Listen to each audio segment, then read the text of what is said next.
of the first things I want you to begin to do right now is to take a brave look at your life. Look at your life right now where it is. So let me ask you some questions. As you begin to look out on the future, look out on this year, let's take personal inventory. What has brought you here? As you begin to look at the things that took place this past year, did you get out of it what you wanted? Did you achieve the goals that you set out to achieve? What part of your life or what things did you do that you don't want to be a part of your life? Are there any people, as you begin to look at your life and look at where you want to go and what you want to do, are there any people that might be some dead weight that you need to think about unloading? Because what you have found through that relationship, that it's more toxic than it is nourishing, is more debilitating than it is empowering, and so now you've got to make a decision. See, many of us won't be able to move forward because we're not taking true inventory of our lives. As you begin to look at your emotional, your spiritual, and intellectual development, how many books did you read? How many seminars did you attend? How many classes that you take to begin to develop yourself professionally, to improve your craft or your skill? How many new things that you learn? Just take some personal inventory, just thinking. Beginning to know yourself. What are the things about your past that has influenced you right now? What's your philosophy of life? What are your beliefs, things that you feel very strongly about?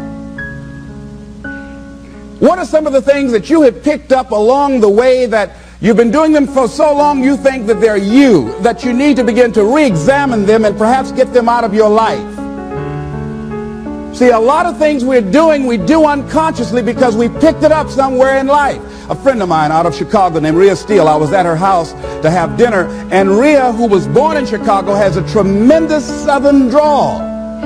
After I met her mother, I said, where did Rhea get her southern drawl from? She said, my sisters came up from Kentucky, and they used to be her babysitter. And she picked it up while in their presence. And Rhea still has that drawl. What is it that you picked up somewhere in life that might be a liability to you?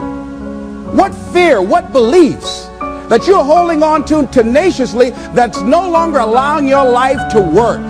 It's not enabling you to produce the results that you want to produce in your life. And you're still clinging to them. See, as we go into a new world, there's some old behaviors that just won't fit.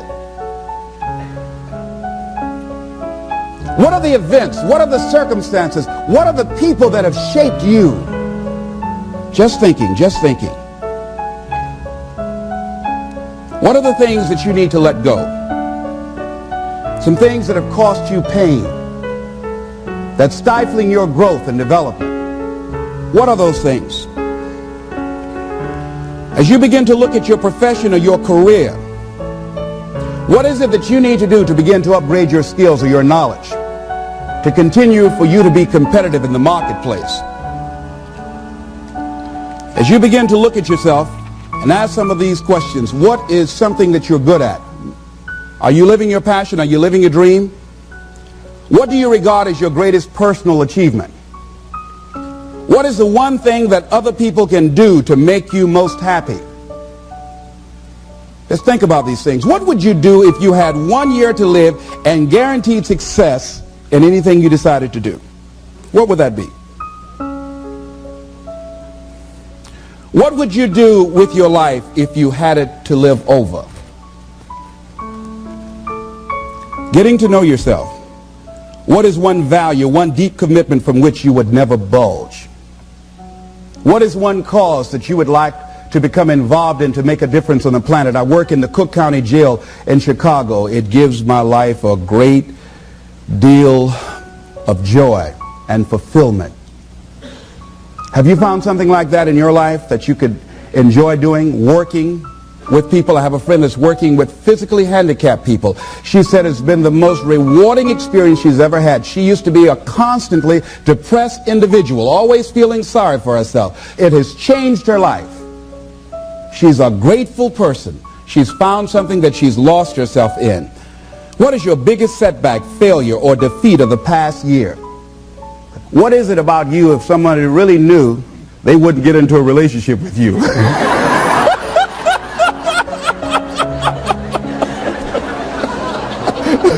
Now don't go tell it.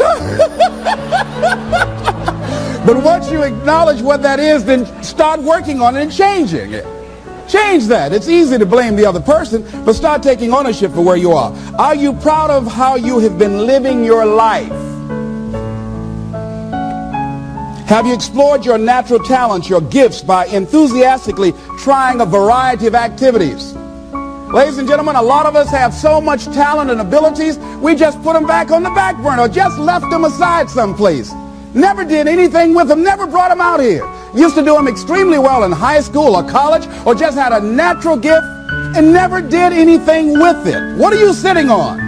What gifts are you sitting on? Have you resigned yourself to a life feeling that nothing can be done to change your future or your circumstances? Have you been afraid to try something different because you're afraid of how people will react to you or what they will think? Those are some of the things that I suggest that you begin to answer yourself. Now, here are some things that I suggest that you begin to look at working on to develop your character. Some things that will give you some personal strength. Webster says character building activities. He says character, the pattern of behavior or personality found in an individual or group. Moral strength, self-discipline, fortitude. That's what's going to be required in order to begin to manifest your greatness. Now, looking at yourself, one of the things I'm suggesting you look at, what is it that you need to be in the process of doing more of or less of? Like being more direct. So I used to have a problem of not telling people what I actually thought because I didn't want to hurt anybody's feelings. Saying no without feeling guilty. More focused. So I used to be the jack of all trades and master of none. Used to do a lot of things. One year I decided to do one thing well. I looked at all of my talents and I decided the strongest one, my ability as a speaker, that's the one I'm going to focus on. But I'm capable of doing a lot of other things. But only when I decided to focus that I begin to reap the rewards of my talent. And then after you do that, you can begin to expand and use the other talents that you have. Deciding to keep your word. If you just decide, I'm going to keep my word. If I say something, I'm going to do it regardless. Being more considerate. More trusting. More disciplined. Being less fearful. Being more adventurous. Find something that you can look at your life that you say, hey, I know I've got a problem in this area. Being late. I need to take care of that. Procrastinating. I need to deal with that. Not taking care of business. Being seriously not serious. Creating an imbalance in my life where I'm spending more time looking at television or having social fun and not spending enough time working on me. See, most people, ladies and gentlemen, spend more time working on their jobs than they spend working on themselves. They work harder on their jobs than they work on themselves. And whatever we achieve in life, whatever we create, whatever we're able to manifest comes out of the human mind. Now I want you to think about 5 things that if you had the courage to do them, it will give you a feeling of satisfaction and self-respect. Think of 5 things that if you had the courage to do those things, you would feel a tremendous feeling of satisfaction within and self-respect. Take the time to write those things down, whatever they might be to you. It might be in your personal life. It might be in your friendships, your family relationships. It might be in your business. I was negotiating with a friend of mine that I admire a great deal. And this person went back on their agreement. And I did not challenge them on it. Number 1, because of my admiration for her. Number 2, because I really wanted the business. And I think she sensed that. So I didn't want to seem too picky, and I was nervous about it. And I was cowardly. Because I should have said, listen, that's not what we agreed to. I should have called her on that. But I didn't want to look bad or to appear to be negative or risk losing the business. Look at 5 things that if you had the courage to do those things, that you would do those things. A lot of people say, well, I've been like this all my life. I just can't change. This is the way I am. Dr. Harold Griswold, a psychologist and author of Direct Decision Therapy, said something. He says, when someone says, I can't change, some part of them wants to change, but the payoffs for his present behavior are greater than the payoffs for a changed behavior, or his fear of change is too great. Ladies and gentlemen, it takes courage to live your dreams.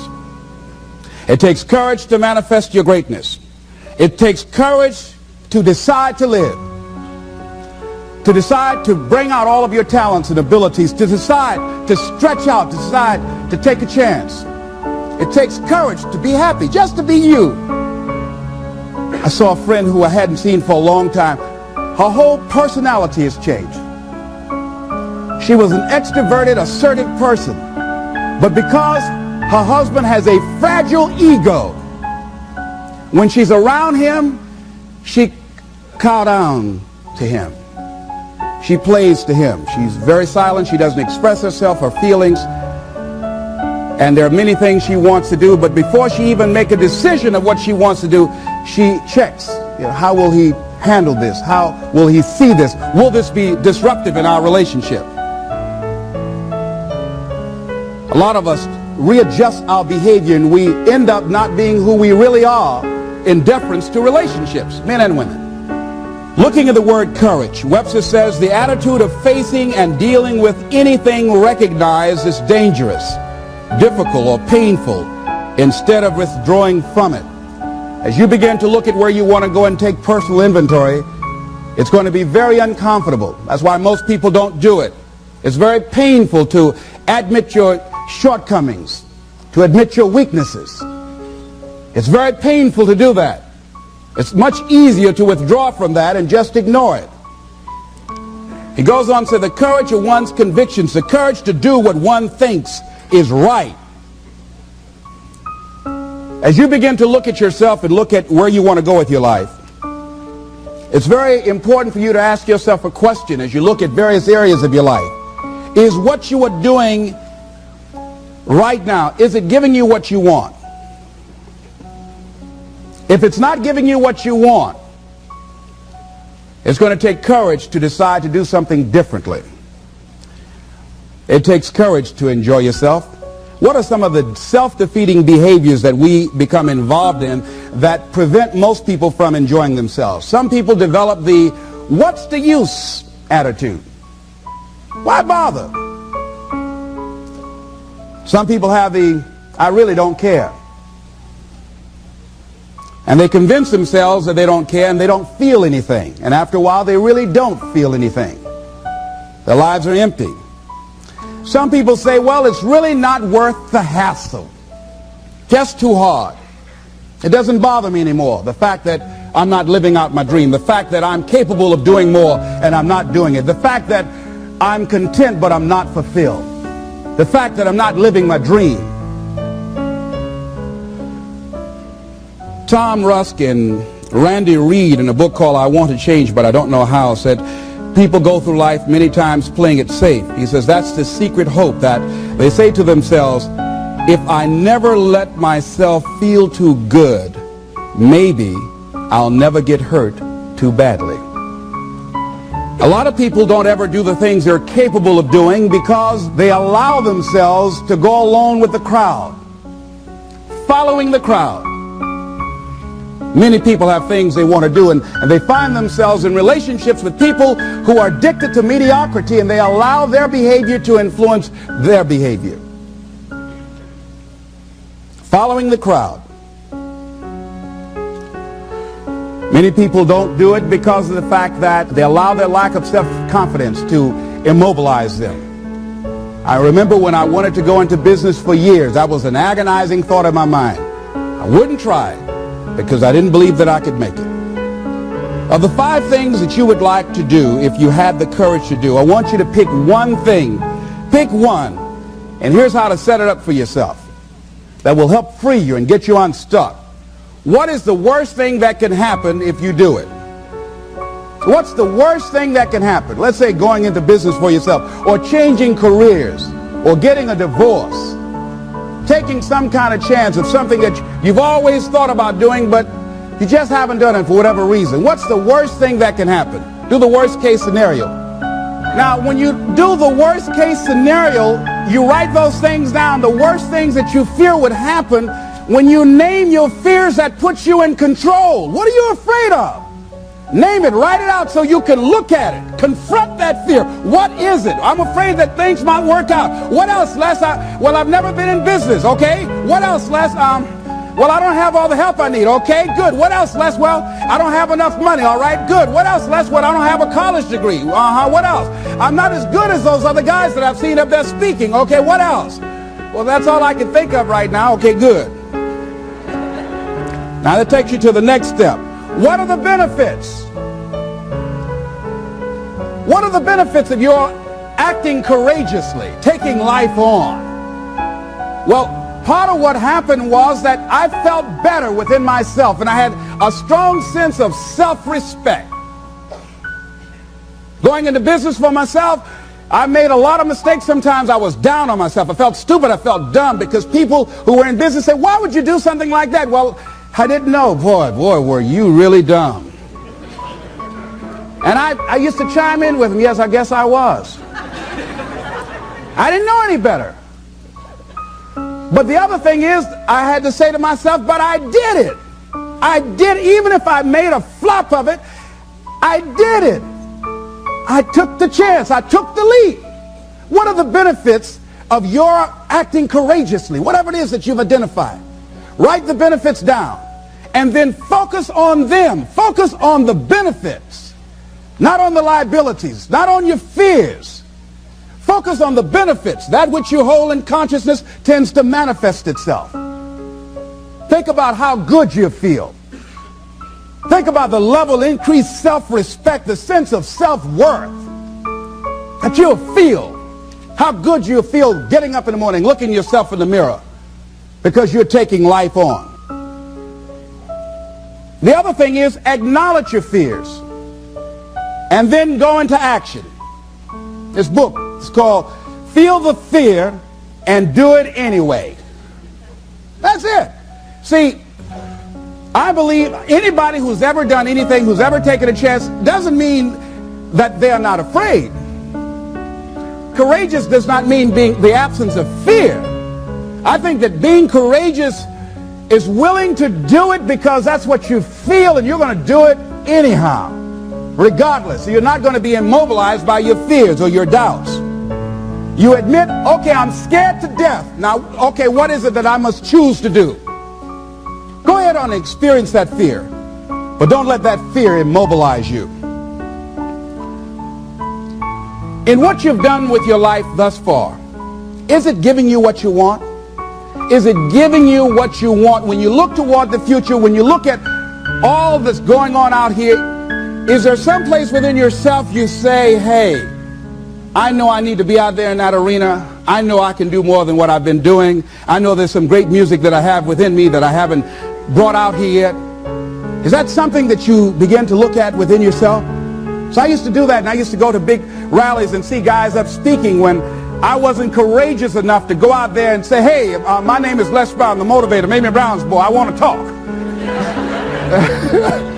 I would never do that. I'd just be back there looking at them and wanting to get their autograph and would say, can I meet you, Mr. Wesley, or can I meet Mr. Zig Ziglar? Please tell him, who are you? Oh, Les Brown.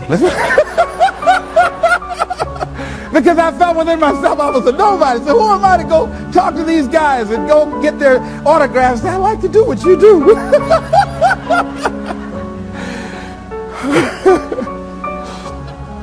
See, I say if you look at your life, and if you're not getting what you want, you owe it to yourself to do something differently. If you're on a job, 85% they say of Americans go to jobs that they're unhappy. If you're doing something 8 hours a day that you don't like, it's not giving you what you want, it's not giving you a strong feeling of satisfaction and fulfillment, you're miserable, you hate to go there, you're depressed just thinking about it, you sing the Thank God It's Friday song every week, it's giving you headaches just thinking about it on Sunday afternoon after the football game goes off. If that's what it is, you owe it to yourself to start strategically working to change directions. See, but you know what most people will do? Most people will resist change. Most people will fight change as if change would be worse than what they're experiencing. See, they know this. They're familiar with this. Most people will not challenge the unknown. They won't just step out there. See, there's certain things that's got to be in place. They got to see it all together. And life isn't like that. That's not how you grow. So as you look at your life, you're saying, I'm not getting what I want. As you begin to look toward the future, begin to know that whatever it takes for you to create that, you've got that in you. You've got that. You've got genius in you. You've got goodness in you. You've got creativeness in you. If you decide to take the initiative to change the current quality of your life, I say to you that you will find that the universe is on your side. That life is on your side. Now, will it be turbulent? Yes. Will it be easy? No, no. Will you have some opposition? Yes. Will I make a lot of mistakes? Yes. Will I get hurt? Yes. Yes. See, a lot of people won't try anything different in life because they don't want to get hurt. Let me tell you something. It's too much pain to duck. Pain is everywhere. You can hide under here. It will come where you are. Really, if I go back here, pain will come. Hey, Les, come on out. It will come. It's everywhere. Viktor Frankl calls it unavoidable suffering. You can't duck it. But most people spend their life not wanting to deal with the pain of rejection, the pain of defeat, the pain of being disappointed, the pain of losing, the pain of failure, the pain of being criticized, the pain of not being liked, the pain. That's called life. Life is full of pain. It's everywhere. But guess what? There's no gain without pain. Now, if you're going to hurt anyhow, get some yardage out of it.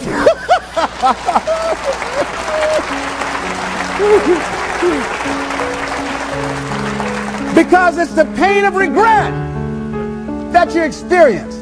If I had it to do over again, that's a pain. Don't you know that's something? When you know, I was in a seminar once and this lady stood up. If I had my life to live over again, she talked about all of the things that she would do. And you can feel the pain of regret in her voice. The pain of regret. She still experienced pain. She was trying not to experience the pain of defeat, the pain of disappointment, the pain of loss, the pain of lack of support. And she still experienced pain. It was right there. We can't get around it. Most people are governed by their habits, their fears, and the opinions of others. A lot of people never try anything differently because they have been convinced by people in their lives that they value that they can't do it.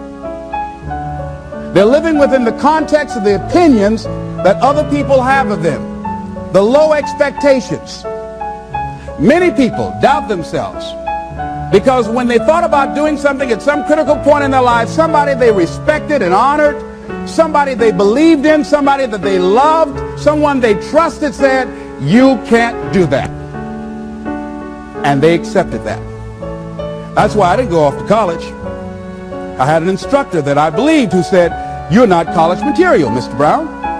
You're not as smart as your brother Wesley or your sister Margaret Ann. You're not college material. Why don't you try and get you a job at the post office?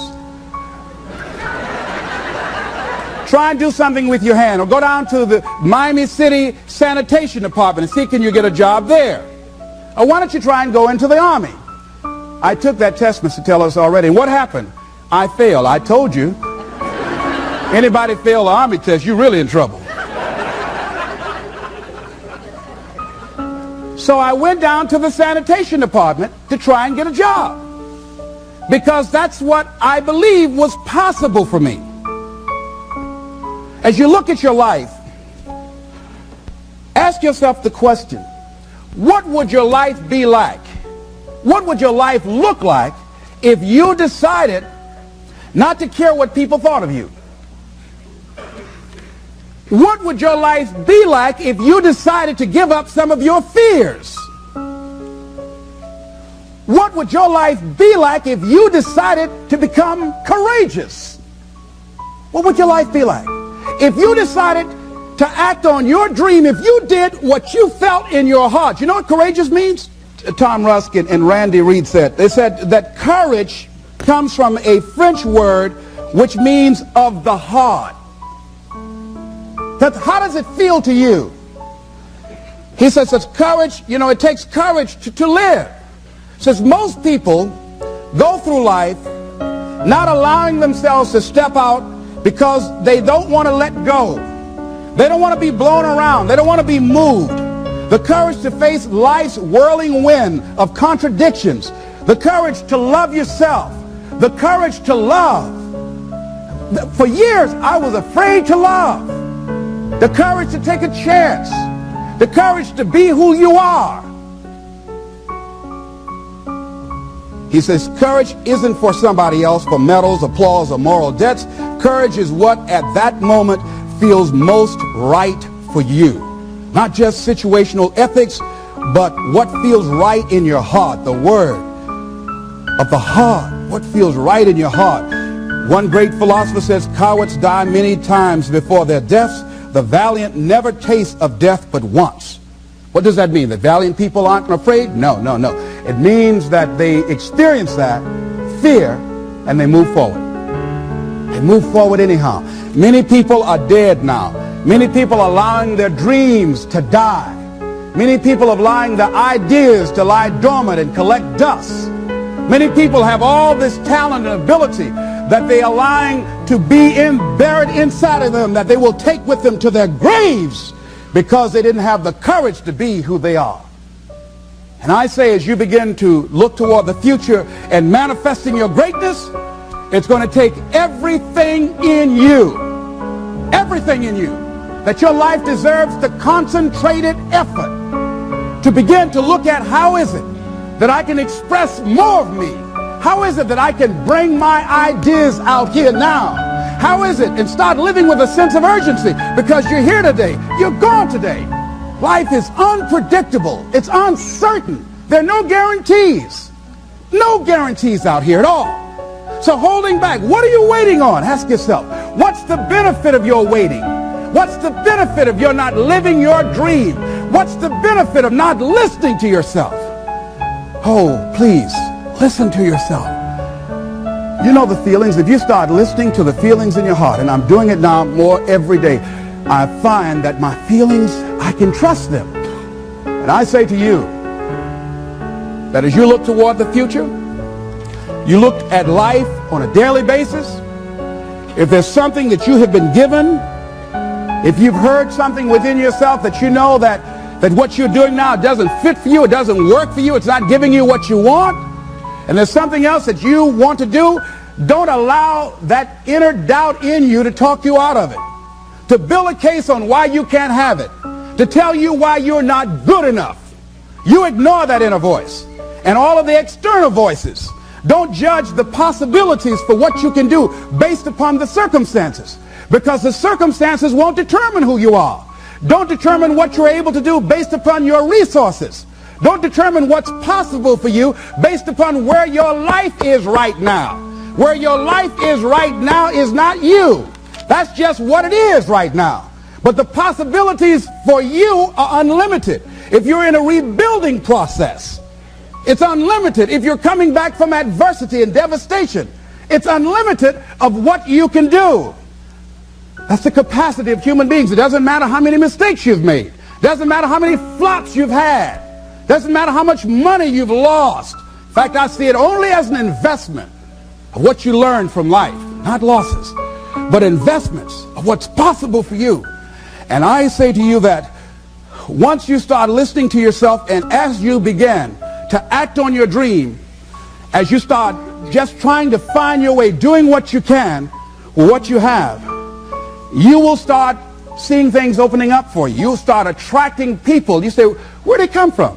Things will start coming together, clicking for you. You say, whoa. You start brainstorming. Ideas will come out of nowhere as you focus on it. The key to it is to begin to focus on what it is you want to do. Why, Les? Why is that important? Because as you focus on that which you want to do, that which we focus on, that which we give our energy to, it will begin to multiply. It will begin to expand. It will begin to develop your consciousness. And out of that comes your greatness. Out of that comes a commitment. Out of that comes a passion for life. Out of that comes a special power that you have in you that you haven't even called on yet.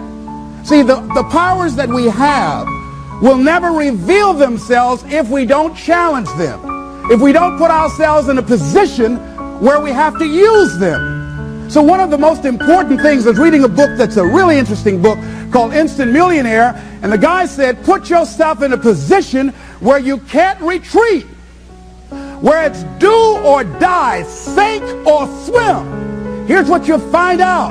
You'll develop incredible swimming skills, or swallow half the pool of life. You'll find yourself stroking unlike you've ever seen before. Through the inspiration of desperation, you'll become more creative than ever before. So what is it? How do we handle that whole piece? Throw your whole self into it. See, most people go at it tentatively. They don't give all their stuff. They don't concentrate. They don't put everything they've got in them. One guy wrote a book called All You Can Do Is All You Can Do. And all you can do is enough. But he said, make sure you do all you can do. And if we're honest this evening, we know that we haven't done all we can do. So as we look at the future, we can decide that from this day forward, as I look at my personal relationships, if I look at my professional relationships, if I look at my family relationships, if I look at all the dimensions of my life, looking at myself mentally, emotionally, and spiritually, I'm going to do all I can do to develop me, to bring my talent out here, to make a contribution to life. I don't know what you want to do. Here's what I know about you. That you've got greatness within you. As you look toward the future and developing your greatness, begin to know that your life is worth the effort. Is it easy? No. Is it worth it? Yes. Yes, your life is worth it.